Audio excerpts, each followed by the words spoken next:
Hello. In this video, we're going to talk about Tom Stoppard's play Rosencrantz and Guildenstern Are Dead. This is one of the best plays of the 20th century. This is a masterpiece of postmodern drama. It's a masterpiece of absurdist drama. And it gives us a good, strong hint of the approach that Tom Stoppard is going to take throughout much of the rest of his career, which is this fascination with phenomena, this fascination with scientific ideas and the way that they structure how we see the world. I have so much to say about this. I'm going to have to try and limit what I say to keep this video to a reasonable length. But this is seriously one of the best plays, not even just of the 20th century. This is one of the best plays, full stop, I think. There's also an amazing film version with Tim Roth, Gary Oldman, and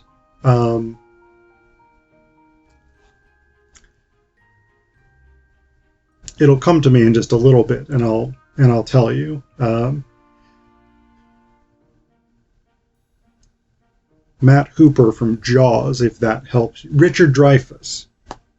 Tim Roth, Gary Oldman, and Richard Dreyfuss in the lead roles in the film version. The film version also written, at least in part, by Tom Stoppard, so it is a very good version of this, reconceptualized for the cinema. If you don't read the play, I definitely recommend the movie, because it's amazing. So, there's a couple of major postmodern things here that I want to kind of introduce, I guess, as we go along. A couple of major absurdist things I want to introduce as we go along. I'm not going to talk too much about Stoppard's fascination with scientific phenomena. I'll use some of those as examples because in this play especially, they build into the absurdism. So you will see some of those, but I'm not going to focus too much on those because I happen to be more interested in the philosophical components of postmodern and absurdist drama here. So, right from the beginning, the first stage direction. Two Elizabethans passing the time in a place without any visible character. This is Dee Dee and Gogo from Samuel Beckett's Waiting for Godot. Two characters sitting in a place with nothing happening. This is the sort of initial thing. And actually, Rosencrantz and Guildenstern spend most of the play not doing anything except talking and playing small games. So that's really interesting. Again, we start from, because, I mean, Waiting for Godot was a milestone in modern drama, a milestone in 20th century theater. It changed the game in many ways, and Stoppard is here picking up on that extraordinarily famous structure of a play in which nothing happens twice, which was a famous review of Waiting for Godot. So that's what we essentially get. Not much really happens in Rosencrantz and Guildenstern Are Dead. The whole play is these two characters trying to figure out what's going on based, as we'll see, only on the information that they get from the characters in William Shakespeare's Hamlet. Because Rosencrantz, this is what the scholar Jeremy Rawson calls minor character elaboration. In Hamlet, Rosencrantz and Guildenstern are minor characters. They are there to support, but their motivations, their experiences are not developed and fleshed out. What minor character elaboration does, and this is, again, a prime example of this, is to take characters who are typically silenced, ignored, minor, whatever it is, and flesh them out. What Stoppard does that's a little bit different, because this is often done for feminist purposes, post-colonial purposes, social class purposes, or something like this, where you reimagine the story from that character's perspective. What Stoppard does that's unique in Rosencrantz and Guildenstern Are Dead is he doesn't really flesh them out. He gives them no additional knowledge or experience or background beyond what they learn from Shakespeare. And so it is this mystery. Like, Guildenstern introduces this theme pretty early on.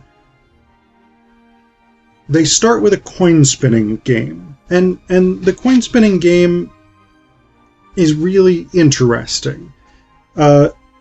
Basically, Guildenstern is flipping coins or spinning coins. And it always comes up heads. Over and over and over and over. Over 100 times in a row. And so Guildenstern is thrown into this sort of existential crisis about this. He says here, a weaker man might be moved to re-examine his faith, if in nothing else, at least in the law of probability. And he starts to sort of go through these potential explanations. What could it mean? What could it mean that the coins keep coming up heads in an almost unbelievable streak? And he becomes engaged with this idea. But he introduces this notion. Among the list of possible explanations. So he says here, list of possible explanations. 1. I'm willing it. Inside where nothing shows, I'm the essence of a man spinning double-headed coins and betting against himself in private atonement for an unremembered past. Now that's a really interesting thing there at the end of that line, an unremembered past. Because Rosencrantz and Guildenstern have no idea who they are. This question of memory comes up over and over again. Guildenstern is the sharper of the two. Rosencrantz is a little bit dull, we'll say. Guildenstern asks Rosencrantz a couple of times, what's the earliest thing you remember? And there's nothing apart from what we learn in Shakespeare, that the King of Denmark, Claudius, has sent for Rosencrantz and Guildenstern to come deal with Hamlet, and they met the players on the road. There's no other memories than that. So that's really, really interesting. These are sort of blank slate characters in exactly the same way that Didi and Gogo are in Waiting for Godot. They have no past, their memories are all constructed basically through literature, etc., etc. But the other thing that Stoppard does that's philosophically fascinating here is he embeds these characters clearly within language games.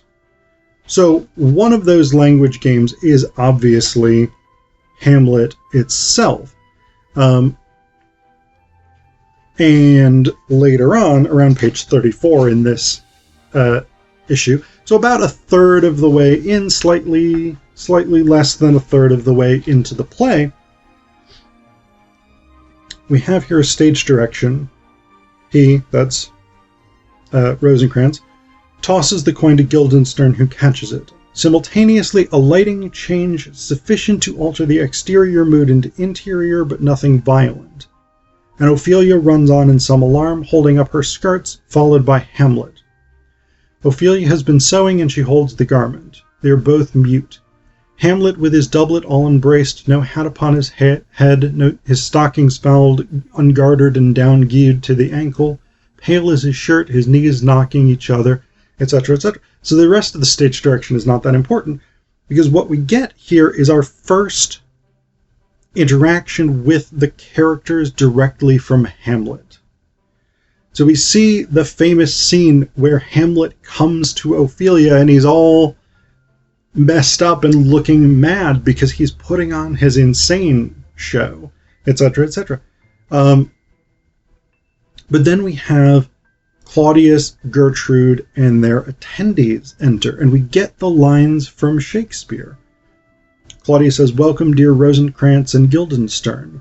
Moreover, that we much did long to see you, the need we have to use you did provoke our hasty sending. Something have you heard of Hamlet's transformation, so call it, since nor the exterior nor the inward man resembles that it was," etc., etc. Everything that Claudius and Gertrude and Polonius and Hamlet say to Rosencrantz and Guildenstern comes directly out of Shakespeare. And again, this is one of the things that Rosencrantz and Guildenstern are trying to navigate in this, is what's going on, because they have no memory, they have no context for the events that are occurring to them. So they're trying to figure this out based on these scraps of information. And it's fascinating to watch them try to navigate.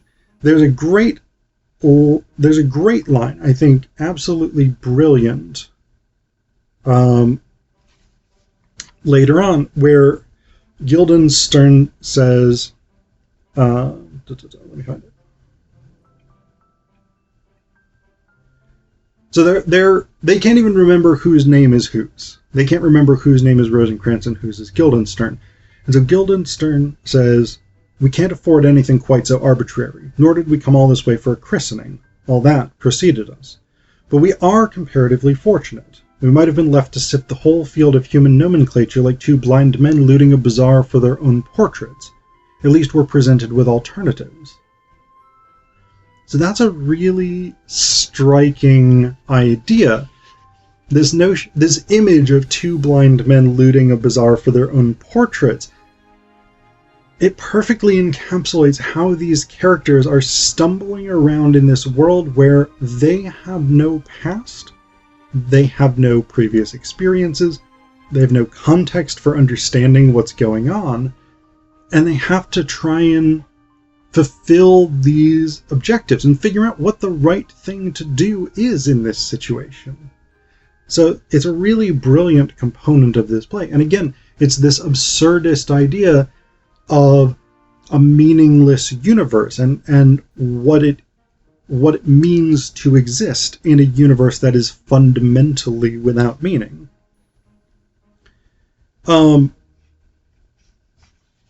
We also have additional language games. And now the reason I keep talking about language games is because this is a key idea for postmodern philosophy. The idea of language games was originally developed by Ludwig Wittgenstein, but then, actually about a decade after this play premieres, Jean-François Lyotard picks up this idea and makes it one of the centerpieces of postmodern theory. And essentially, the idea of language games is that language structures the way we experience reality, and different people play different language games, by which these philosophers mean different people's reality is structured in different ways depending on how they're embedded in particular linguistic structures. Part of this has to do with worldview. Part of this has to do with, for instance, what kind of evidence is going to persuade you that the Earth is round, or that Donald Trump lost the 2020 election.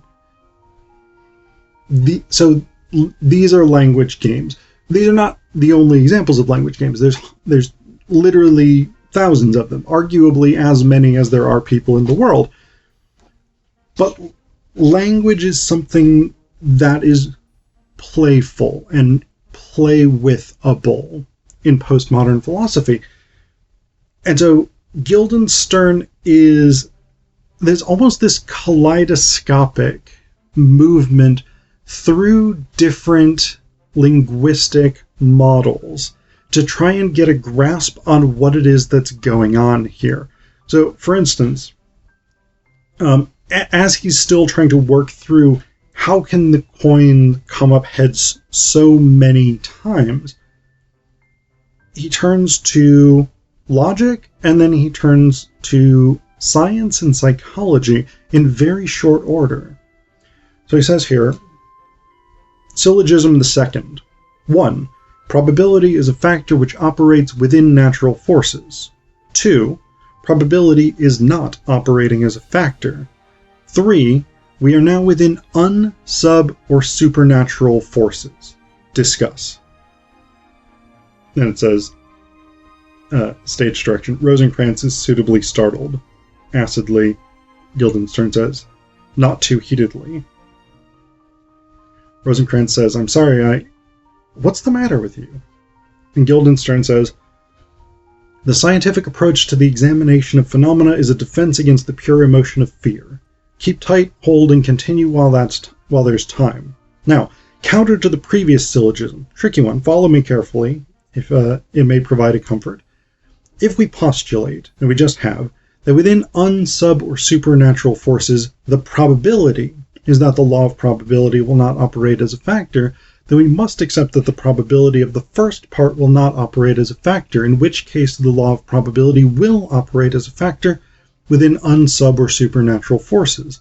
And since it obviously hasn't been doing so, we can take it that we are not held within sub, or supernatural forces after all, in all probability, that is. Which is a great relief to me personally. Which is all very well, except that it says here, he continues with tight hysteria getting under control. We've been spinning coins together since, I don't know when, and in all that time, if it is all that time, I don't suppose either of us was ever more than a couple of gold pieces up or down. I hope that doesn't sound surprising, because it's very unsurprisingness is something I'm trying to keep a hold of. The equanimity of your average tosser of coins depends upon a law, or rather a tendency, or let us say a probability, or at any rate a mathematically calculable chance, which ensures that he will not upset himself by losing too much, nor upset his opponent by winning too often. This made for a kind of harmony and a kind of confidence. It related the fortuitous and the ordained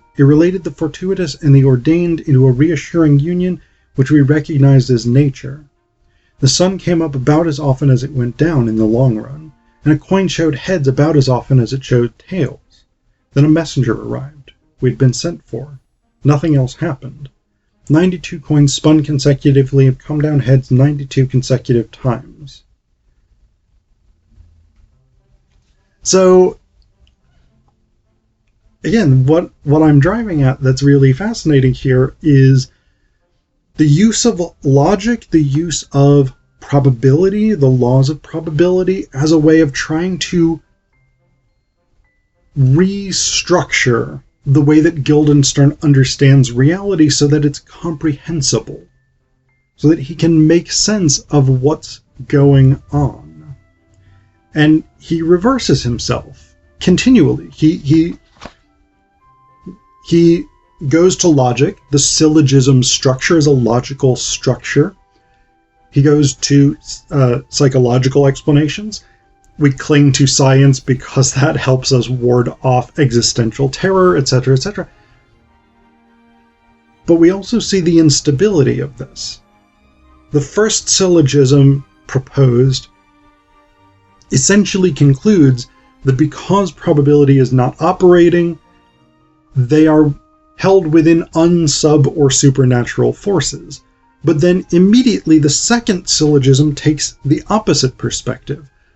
Because in sub, or supernatural forces, the law of probability probably would not work, the fact that it's not working becomes evidence that they are not within those forces.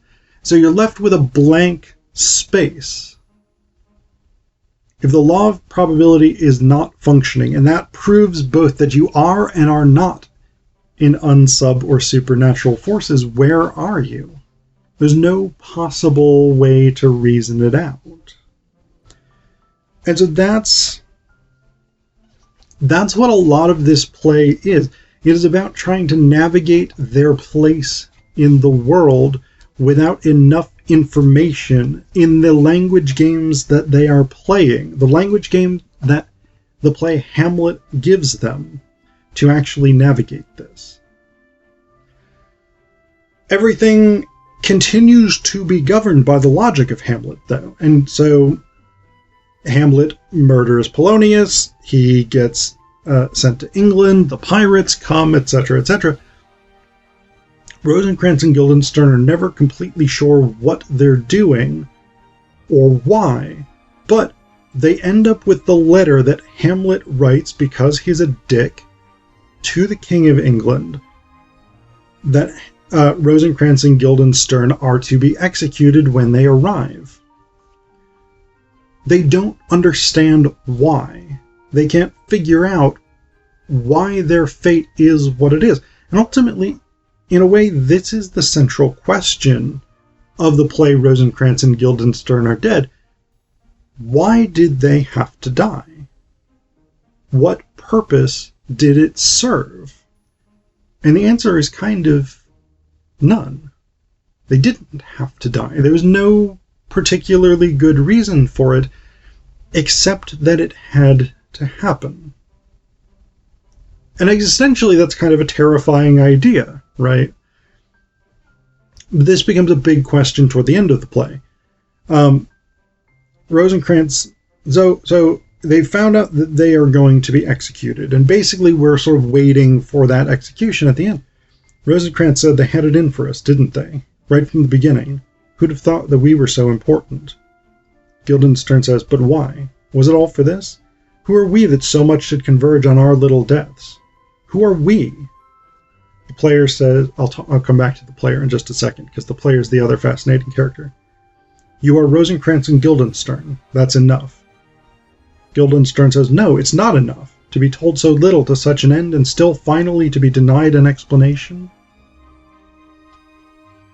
This is the existential angst of the play. And the existential angst, in a way, of the minor character, right? Because they do learn so little about who they are and why their role matters. And yet, without Rosencrantz and Guildenstern, Hamlet, that great masterpiece of English theater, doesn't happen. It simply does not function without these two characters, about whom we learn nothing other than that they were Hamlet's friends and they've been brought to try and help him.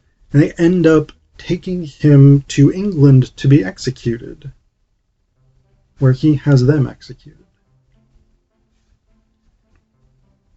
So let's talk briefly about the player, because the player is an amazing character as well. Richard Dreyfuss in the movie, absolutely fantastic. By the way, Tim Roth is Guildenstern and Gary Oldman is Rosencrantz in the film. Amazing film. Amazing play. Read the play, watch the movie. Do both. Why not? So the player is the player king from Hamlet, right? The leader of this troupe of actors who comes to the Danish court, and they put on the mousetrap at Hamlet's insistence, etc., etc. The player is an actor's actor. He is an actor. He's a philosopher of actors. He does most of the conversing with Rosencrantz and Guildenstern, and he lays out a kind of artistic philosophy in which performance simply is. It is an end in itself. So Rosencrantz at one point early on in their first meeting at least says, I mean, what exactly do you do? And the player says, we keep to our usual stuff, more or less, only inside out. We do on stage the things that are supposed to happen off, which is a kind of integrity if you look on every exit as being an entrance somewhere else. And then later on, the player brings together the convergence of life and art. Right, because in Hamlet, the protagonist, Hamlet, famously talks about art holding a mirror up to life. The player here gives voice to that same philosophy, but in a slightly different way. So they've done... so the players are rehearsing for the show that they're going to put on, The Murder of Gonzago. They've done part of the dumb show. Guildenstern... So the player calls for Act 2. Guildenstern says, wasn't that the end? The player says, do you call that an ending? With practically everyone on his feet? My goodness, no, over your dead body. Guildenstern says, how am I supposed to take that? The player says, lying down. Then he laughs briefly, and in a second has never laughed in his life. There's a design at work in all art, surely you know that. Events must play themselves out to aesthetic, moral, and logical conclusion. Guildenstern says, and what's that in this case? The player says, it never varies. We aim at the point where everyone who is marked for death dies. Guildenstern says, marked? The player says, between just desserts and tragic irony, we're given quite a lot of scope for our particular talent. Generally speaking, things have gone about as far as they can possibly go, and things have got about as bad as they can reasonably get. Guildenstern says, who decides? And the player says, decides? It is written. He turns away. Guildenstern grabs him and spins him back violently. And the player says, now if you're going to be subtle, we'll miss each other in the dark. I'm referring to oral tradition, so to speak. We're tragedians, you see. We follow directions. There's no choice involved.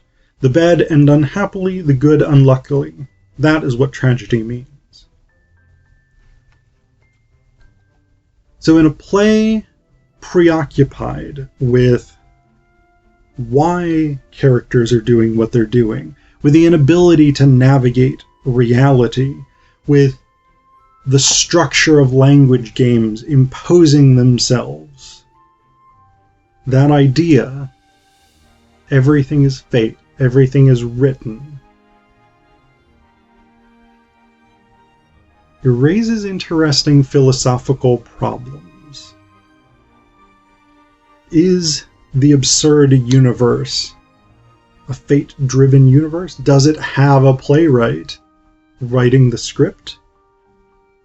Or is it utterly meaningless and arbitrary? Or can it be both?